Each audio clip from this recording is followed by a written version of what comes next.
नारी वह नाम नहीं जो रसोई तक सीमित है। नारी वो शक्ति है जो पूरे घर को चलाती है। नारी का ना बोलना भी समाज में बदलाव ला सकता है। सिर्फ बदलाव नहीं, कितनों की जानें भी बचा सकता है। गांव में एक ही बहाना है मांस लाने का, मेहमान आए हैं तो मांस तो लाना ही पड़ेगा। और घर की महिला मान भी लेती है कि मांस तो लाना ही पड़ेगा क्योंकि मेहमान आए। वो यह सोचकर चुप रहती है कि मेरे कहने से क्या ही होगा, आपके कहने से ही सब होगा, आपके कहने से ही समाज में बदलाव होगा, आपके कहने से ही हजारों की जान बचेगी। जब भी आपके घर में मांस आता है तो किसी मासूम जानवर की जान लेके आता है। मांस को घर में लाने की अनुमति देने वाला पहला कदम आप महिलाओं का है। सोचिए, आप ये कहने की हिम्मत करें कि मांस हमारे घर में नहीं आएगा तो आपके साथ कई महिलाएं खड़ी हो जाएगी इस मुद्दे पर। राजस्थान की धरती ने हमें स्वाद और परंपरा का अनमोल तोहफा दिया है, जिसमें राजस्थान के कुछ फेमस व्यंजन है। ज्यादातर महिलाओं को राजस्थान की फेमस मिठाई घेवर वो नहीं बनानी आती होगी, क्योंकि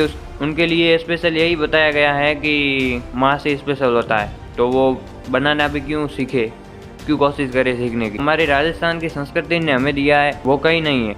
और ये भोजन ये सिर्फ स्वाद नहीं, शांति प्रेम भी देते। शहरों में धार्मिकता बढ़ रही है और शहरों में महिलाएं मना कर देती है मांस लाने से। पूरा घर खाता हो, उनके पति खाते हो या उनके लड़के खाते हो, लेकिन फिर भी औरतें मना कर देती है कि मांस नहीं आएगा, तो फिर वो नहीं आता है। वो मेहमानों को भी क्लियर बोल देते हैं कि हमारे घर में मना किया हुआ है, मांस नहीं आएगा।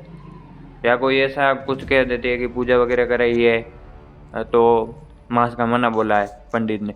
शहरों से ज़्यादा मुझे गांव बेहतर लगता है, तो गांव में ये बदलाव होना चाहिए। इसलिए मैं गांव की महिलाओं से ज़्यादा रिक्वेस्ट कर रहा हूं कि आप ये बदलाव करें, क्योंकि नारी के ना कहने से समाज में बदलाव की शुरुआत होगी। बच्चे वही सीखते हैं जो उन्हें घर में सिखाया जाता है। जैसा अन्न वैसा मन होता है। अगर आपने अब बोया करुणा का बीज, तो आने वाली पीढ़ियों में बदलाव का आधार बनेगा। मांस को अलविदा कहे, शाकाहारी भोजन को अपनाए और करुणा और प्रेम को अपने घर का हिस्सा बनाए। नारी का एक कदम जानवरों की जिंदगी बचा सकता है। धन्यवाद।